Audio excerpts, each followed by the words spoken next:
I'd now like to introduce Dominic Campbell, who's the founder and director of FutureGov. FutureGov is actually one of the most exciting innovation and design consultancies in the UK at the moment. So I'm delighted that we've got Dominic with us today, and I'd like to hand over to get his thoughts on the benefits of online innovations in care. Cheers, Dominic.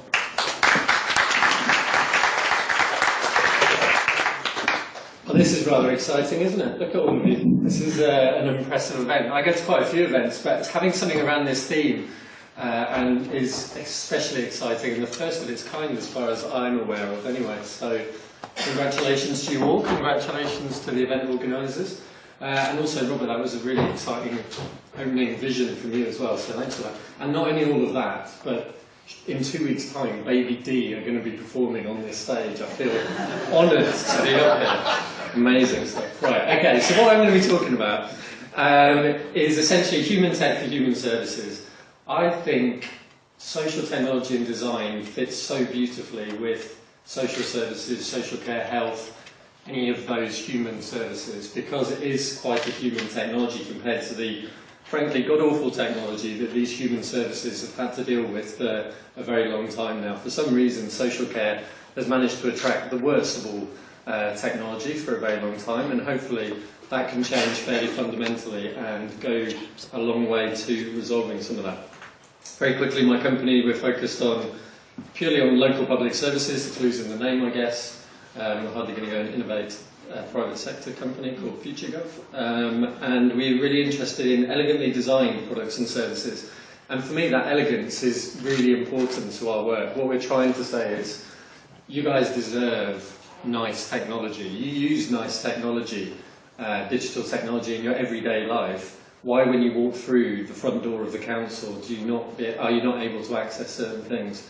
Does a case management system have to be so bloody confusing that it takes up 80% of your life when you'd much rather be with your client? And so instead what we try and focus on is deconstructing some of that, making it simple and easy and straightforward. Just to reiterate, obsessed with government. That's my team. I'll come on to, there's an interesting thing about my team. When I worked 5 years in local government at the beginning of my career, doing back office transformation, implementing beautiful technology like SAP. I'm sorry. I've now spent 5 years trying to make up for that. And what has changed fundamentally for me as well in that period of time is the kinds of transformation skills that local public services need to make change happen. We were very much top-down, Prince 2, big systems imposed on people with week-long training courses kind of people when I was implementing technology in government. What I spent 5 years doing is experimenting and seeing what new skills are out there and the way that we should be doing things differently. How can we actually have an open design process that actually means that you can build the technology that meets your needs? Doesn't do more than that, doesn't do less than that. Simple, easy, intuitive stuff. So I've got a team of designers, technologists and change people because I think that combination is pretty powerful actually, and I think it's something that a skill set that generally isn't that prevalent within local authorities. We've gone down this track of buying technology at great expense rather than building technology. Well, open source and new technology is really cheap and easy to build, so maybe we should rethink that. And design as a discipline, I think, is really, really important and something that Kent has done some good stuff on, I know, in comparison to an awful lot of local government, but it needs to go further and further all the time. I think that design really enables people to ask the right questions, really focus on the problem at hand, focus on human beings rather than policy agendas or huge change management projects. Really try and think about those elegant solutions that you can put in place. What it then needs to be reinforced by is people who understand the system they're trying to change. You kind of need to be quite resilient to change these embedded inefficiencies in bureaucracy and horrible IT systems, so you need that kind of mindset. And then also what technology above all brings is, once you've made a change happen, once you've brought people on board, it's really great at wiring that change into an organisation and enabling you to keep that change going in a new way. In very simple terms, the sort of future of government that we believe in is around this term of WeGov instead of eGov.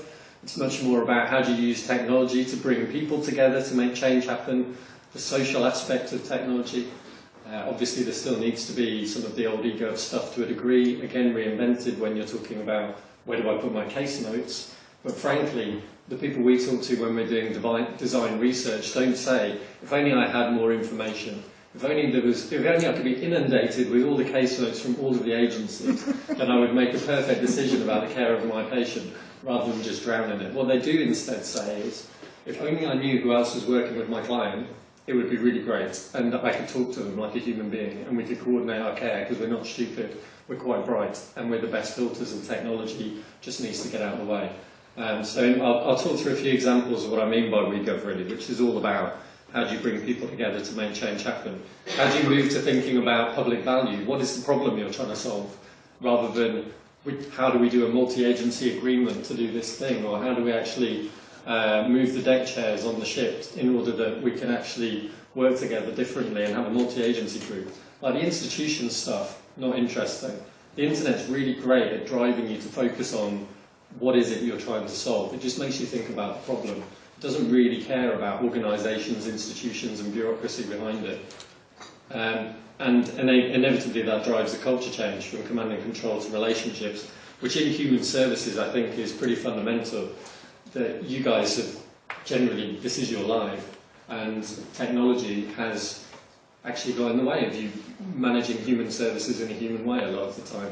Either you have a device that's between you and your client, or in the case of Surrey where we're working, we have social workers saying that they spend 80% of their time in front of their case management instead of with their clients, which is absolutely bonkers. So just the three areas I'm going to touch on where technology can transform care services, health and care, and wider services as well. We think these are sort of three areas where technology is enabling people to come together in different ways to solve some long-standing social challenges. So internally transforming public services, because I'm not daft, I know that we're not going to switch off government today and move to the community doing everything for itself, big society or no big society. There is still going to be institutions to change. Something around community-led at the other end of the spectrum. What can people do a lot more of for themselves? But then there's something in the middle, a kind of grey area, which I sometimes refer to as crowdsourced partnership, which is what role does government play? How can it be used as a bit of an anchor to bring people together in an interesting way? Because I think there's a really important role for public services to enable people to come together to support one another and do things for themselves, rather than just essentially pushing them off a cliff and hoping they can swim by saying, well, we're not doing it anymore, you can take it on, right? So a bit of a transition strategy. So to talk about transforming public services internally, one project we've been working on is called Patchwork, which is, to go back to what I was just saying before, it's all about how do you expose the hidden network of practitioners who are working around a client, whether it's child protection, adult social care, domestic violence, whatever the multi-agency approaches that you have. How do you bring people together so you can all work together more effectively? And for me, there's been the solve the problem side of the argument, but also at the same time this has acted, as my business partner Carrie says, as a bit of a Trojan mouse for us as well, where we use this very small, very purposeful app to break into a quite an impenetrable culture of information governance, information sharing, consent models, practitioners who believe they have the clients at heart, whereas other practitioners couldn't possibly care about the client as much as I did, or they're prejudiced, so we have to deal with that culture challenge as well. And technology has been a bit of a can opener for us in terms of addressing some of those culture issues. So for us, we're all about in this project, trying to get to this position of networked frontline public service. For the first time in Staffordshire, say, where it's being used, there's 70 organisations in the local area that are connected to one another and able to see around the single client who else is involved in that client's life. Anything from police, social care, GPs, school nurses, two-person youth charity based out of a scout hut, that as long as they're trusted individuals, they are capable of finding one another around a single person. And for me, the important principle that we've been working on this project for about 4 years, of which 3 3/4 years have been involved in information governance, security, and all those lovely things. But for me, the really important thing to crack those and to actually design something that is meaningful to practitioners that actually says we're not really interested in management information, we're interested in empowering practitioners, has been about designing with rather than doing it to people. And that's where I think the design angle is so damn important. About a third of my company is service designers, people who go out and do ethnographic research, work shadowing, really trying to understand the lives of people that we're trying to support, rather than just sitting in a room in Tech City and building a thing that we hope will be useful to people's lives. And I think that's fundamentally important. It's a huge shift in technology, because technology was just built and given to you before. Well, now it doesn't have to be. It can be based on true local understanding of needs and requirements, because it's a lot cheaper and easier. So what we've learned is, unsurprisingly, human networks matter. People have been obsessed with things like NHS spine and huge painful failures for so long, trying to mash together institutions that just will never work together, because people have different rules and consent models and information governance arrangements. So instead we went, well, if human networks is all that matters, as you told us, let's just cut out information altogether and just make sure that there's enough information to be sure that you know that's the client you're talking about. And then beyond that, the important thing is putting you in touch with one another, so that you, as humans, can filter which information you can share with whom when. Because you're cleverer than a machine, unsurprisingly. And if you build a machine with rules, it will say too much information or too little information. It's very black and white. You guys understand the nuances of that. So we built it from scratch. That was the blank piece of paper. That was day one of technology. Within 10 weeks, we had a working prototype with Lichfield and Staffordshire. It's now been iterated for the last year and a half, and that's what it looks like. And again, it's fascinating. Like people want us to train them on it, but you don't need training on it, because you don't get trained on Twitter. Well, you might do, but it'll only take you 5 minutes. And very similarly, because Outlook forces you to put an hour training session in your diary, we kind of say, all right, you can have an hour, but it'll be done in 10 minutes, and then we just sit around for 45 minutes having a chat about like how they're going to implement it, because it's just so self-explanatory. And this is how all technology should be. We haven't added in stuff just because it would be cool or just because of the hell of it. We've only built stuff that people ask for, and we continue. We've got now an exponentially growing list of wishes from practitioners to build into it, and we release stuff every 2 weeks to make it change very rapidly. So things that we're going to be putting in there, I think anyone who uses Google+, this circles functionality we're probably going to be building in, where you can actually not only have a predefined household family in the system, but you can say, well, these 3 people are a family even though they don't live in the same household, or these 5 young people are in a gang together, and we could conceive of them in that way. We're building a client login as well, so that they can see, like a supercharged phone directory style, exactly who their practitioners are and who they can talk to, and some analytics as well, not management information. I've fought middle management, apologies to all middle managers in the room, I've fought middle management all the way on this project, where I've said I'm not building a tracking system for your frontline practitioners for you to hit them over the head with. I'm building a tool that enables them to get in touch with one another to improve the care of the people they're working with. That's it. So we're trying to be very lightweight about analytics and just build in things that is useful to them. But as a result of all of that, we've managed to get, as I say, to multi-agencies, and it's even been picked up in Australia as well now.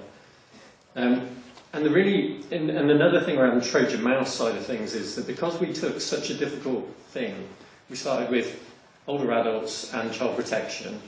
It's hosted in the cloud securely. Government cloud, that was a big change for government, doesn't like that very much, but it's getting there.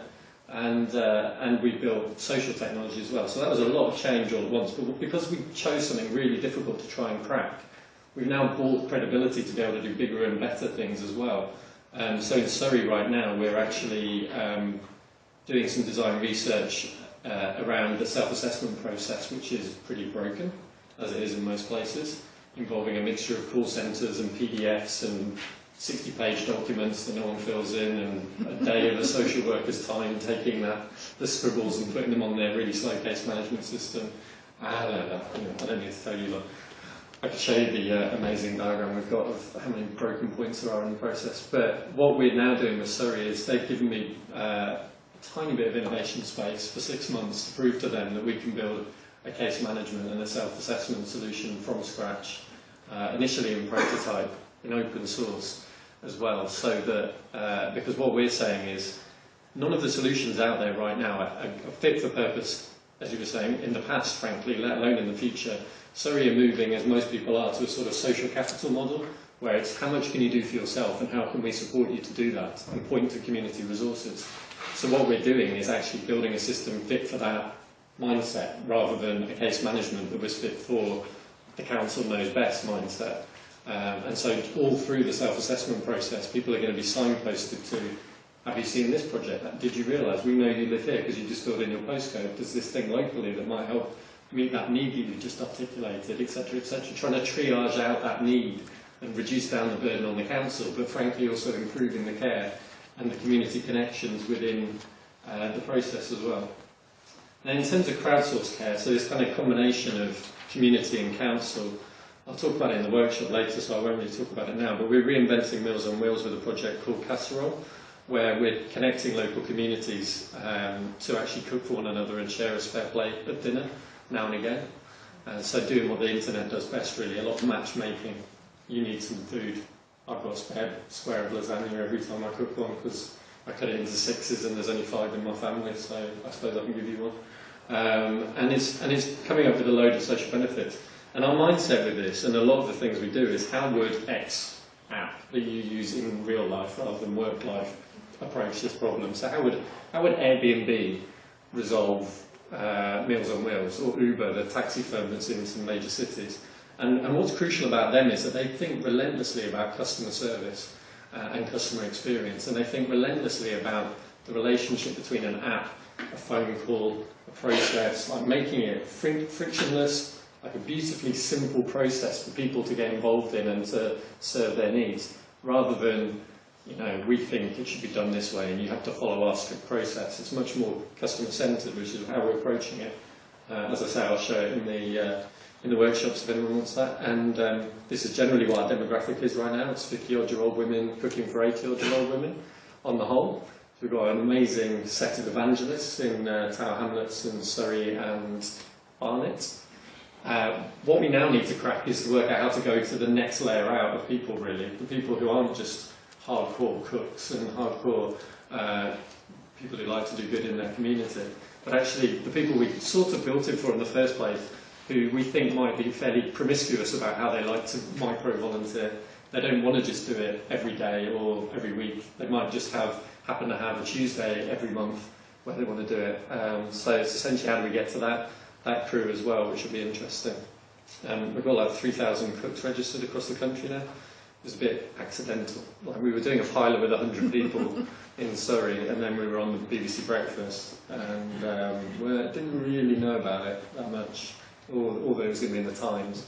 And I woke up at 6 o'clock one morning with my phone going batshit crazy because people were tweeting about it, and the website was having fun as well. So, but that's great. The problem is, though, that it led to some issues around inflated expectations, because at that point anyone could register anywhere and look for a diner near them. Diners are really hard to get hold of. I'm sure, again, I don't need to tell you guys, but generally housebound, elderly, not digitally included. So we kind of locked it down again because people were going, well, I've registered, but there's no one near me to cook for. So we're now doing it area by area because we need to tap into the local civic infrastructure, so charities, social care departments, care homes, whatever, the people who know these people that we want the food to get to. So we're building a sort of community organising approach to it now. I'm going to skip these. Although similarly in this, so there's this project in America called Sherpa, I don't know if you've heard about it, but it shouldn't exist, but it would exist in America because their healthcare system is so damn complicated. This is essentially like a way of hacking the healthcare system. There's a phone number and a service you can use to help you get some advice on how you get the best healthcare and deal and all that kind of thing. Again, very customer service driven. And then another project that we're thinking about at the moment is how you can make more out of personal budgets. We're building a thing called Shopper, which essentially says whether you've got a personal budget or not and you have a need, we think people would quite like some personal touch put back into it. There's companies like the Capgeminis of the world or whoever who are thinking about how do you automate everything? How do you essentially dehumanise the experience of finding care and support by building marketplaces that can tell people what's out there. And that's kind of okay, I guess. But what we think is that there needs to be a human touch put back into it around personal shopping. So what we're doing is trying to set up a service where people, when they allocate a personal budget, will have a shopper service to ring, to talk through their needs, who can then go away, do the research, and essentially present back to them a list of options, saying, I've heard your need, I know what your budget is, here's some things. It's not something off a preferred supplier list that the council's put together. It's the internet and everything we know collectively about what's available to you, because that's how you're going to get the best deal for your money. And it's going to be run by home-based older and disabled people as well, so sort of virtual contact centre style, so it's kind of job generating hopefully as well. And then the last bit I'm going to talk about is just communities doing it for themselves. So great example in Shropshire, where they're using social networking to connect older people to essentially have fun and live better together, a lot on the wellbeing agenda. There's a project called the After Work Club, which is how do you make more out of people who have men generally who have recently retired and kind of trying to find something to do with their time, because they're probably used to working 50-hour weeks and they can do some good locally. And then a project that we're involved in, Enabled by Design, is all about Denise. She has MS. She got MS when she was in her early 20s. She was given really crap NHS equipment. She had those lovely crutches that click and tell everyone that they're coming, that she's coming. She has like wide handrails in her flat all of a sudden, even though she's quite a designy kind of person and doesn't think that she should have to have really horrible stuff in her life, but she's young and cool. She can be old and cool, whatever. She's pretty cool. And so she set up a website called Enabled by Design, which is all about people having the opportunity to bitch on the one hand and say, this equipment's horrible, and on the other hand say, I really like this equipment, or wouldn't it be great if this piece of equipment existed, or shouldn't we hack this wheelchair so that it looks a lot better? Or why don't you go and spend your money? It's 20 quid at Muji, will buy you this thing that will do the thing that your OT was going to give you for free. And things like 3D printing as well. Maybe it needs to be personalised equipment again, because it's quick and easy. And then there's 3D printing as well, which is like, what does your body look like? What are your physical requirements? All right, let's prototype that and just literally print it off overnight, and then test it with you and try and hack it and improve it and build something that is fit for you. And the way that we experimented with this was to run an Enabled by Design-a-thon, which was a 2-day event in London, where we brought together social workers, people with disabilities, designers, product manufacturers, to actually think about how can you hack some of these problems. So Paul, who's a mate of ours, he doesn't have hands or legs, and he has a bit of a kettle problem. So he was like one of those design gurus who said, right, okay, design around me. I'll put you to the test, designers. Try and make this work for me. So he was demonstrating how hard it is for him. Kind of lethal. He has to pivot it with one of his hands on the hot bit of the kettle. Not great. So this was a bunch of designers and everybody. We just got in a room for 2 days. And that's what we ended up with. We essentially hacked him a new kettle. Prototype. Okay, now, I'm not going to say this is going to pass the British safety standard right now, but within 24 hours we had a kettle that was personalised to Paul, and he actually won the prize. He was like the favourite. Like, we had like so many people who had different needs, but Paul just seemed to end up like getting involved in every project. So they were designing so many things for him. He's a king enthusiast.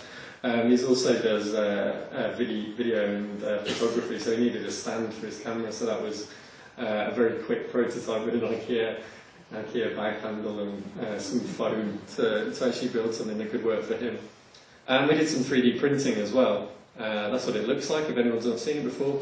It's called additive manufacture because it just adds it, it just builds it, it prints it out on top of each other. It's kind of mind-blowing. It doesn't really make sense until you see it. And so one of the great ideas was this thing called play settings, which was trying to deal with cutlery and things like that for people who struggle with dexterity.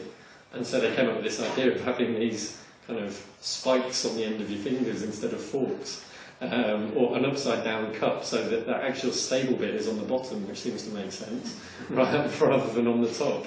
And forks as well, so, and we printed out the winner's cup in 3D as well, so, and 3D printing, which was nice. Okay, last thing I'm going to do is very quickly run through some mad ideas.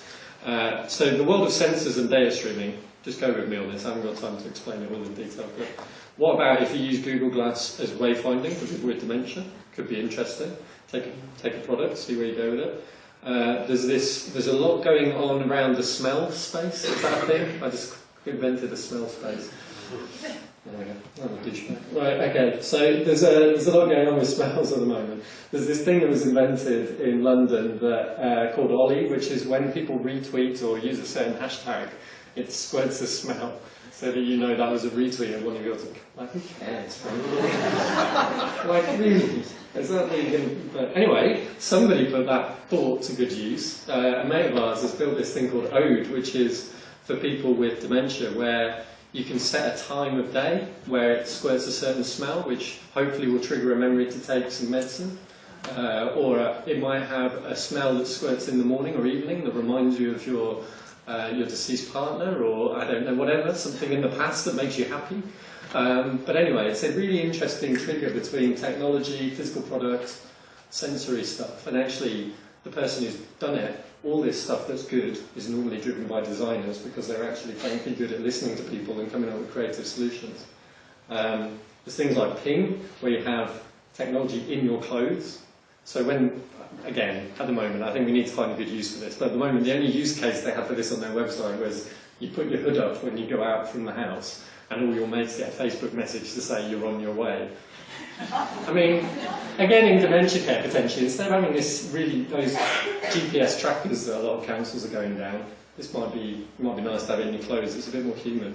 As Carrie, my business partner, said, like, Google Glass is a very male invention, and things like Ping is a very female invention, where it's just kind of part of your life, whereas glass, you have to show off that you're using glass. Things like Proteus, which is it text messages when somebody has taken their pill. So when it hits their stomach, it sends a text message, so that the doctor knows that they've taken their pill, or the nurse. How amazing is that? I think that's pretty cool, actually. And then in Casserole, we're playing with this thing called the Little Printer. Our 80-year-old women love text messaging, like relentless text messaging, they love it. So that's not much of a digital divide there. But the Little Printer we're thinking about putting in the diners' homes, so that the morning before your dinner comes, you get a little receipt-sized thing that has the picture of the person who's delivering your dinner, their name, their time, and the dish you're going to have.